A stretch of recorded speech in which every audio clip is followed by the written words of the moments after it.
मराठवाड्यातील मंदिरांच्या वर्ग 2 च्या इनामी जमिनी वर्ग 1 मध्ये रूपांतरित करण्याचा निर्णय राज्य प्रशासन घेणार असल्याची माहिती मिळते। त्यामुळे या निर्णयाला महाराष्ट्र मंदिर महासंघासह अनेक संस्थांनी विरोध केलाय। बघूया एक रिपोर्ट। वर्ग 2 च्या खालच्या जमिनी वर्ग 1 मध्ये प्रस्ताव सादर करण्याचे फडणवीसांचे निर्देश।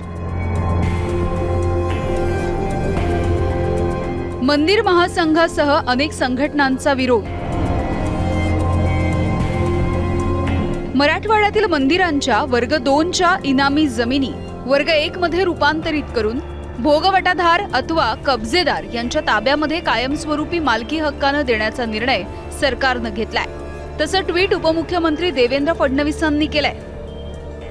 मराठवाड्यातील खालसा झालेल्या वर्ग 2 च्या इनाम व देवस्थानच्या जमिनी वर्ग 1 करण्याचा निर्णय झालाय। 60 वर्षांपासूनची मागणी पूर्ण झाली आहे। लाखो नागरिकांना दिलासा मिळणार आहे।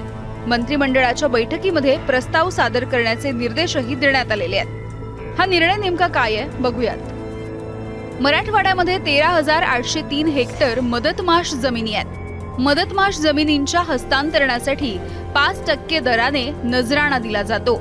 जमिनी मूळ मालकांना परत मिळणार आहेत। प्रस्ताव मंत्रिमंडळाच्या बैठकीमध्ये मांडण्याचे निर्देशही देण्यात आले आहेत। हा निर्णय प्रस्तावित असला तरी सरकारचा हा निर्णय मंदिरांना कायमस्वरूपी आर्थिकदृष्ट्या दुर्बल करणारा असल्याचा आरोप करत त्याला विरोधही केला जातोय। सोबतच या निर्णयाचा फेरविचार करण्याच्या मागणीने जोर धरलाय।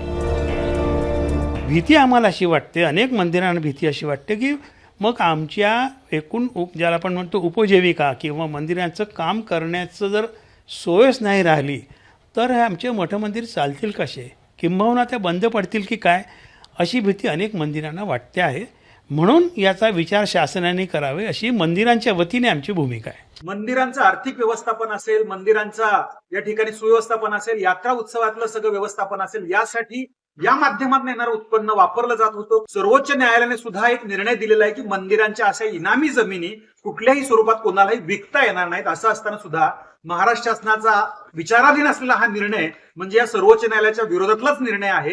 त्यामुळे मंदिर विश्वस्त, पुरोहित, पुजारी यांच्या भावना लक्षात घेऊन सरकारनं हा विचाराधीन असलेला निर्णय तत्काळ मागे घ्यावा। त्यातून शासनाचा महसूल बुडून ह्या जमिनी वर्ग 2 च्या वर्ग 1 करून कुणाला तरी फायदा होण्यासाठी, कोणत्या तरी एका राजकीय व्यक्तीला फायदा होण्यासाठी इतक्या भयान निर्णय हे भाजपचं सरकार घ्यायला लागले।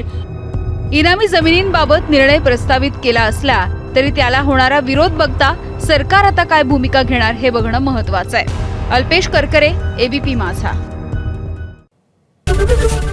एबीपी माझा, उघडा डोळे बघा नीट।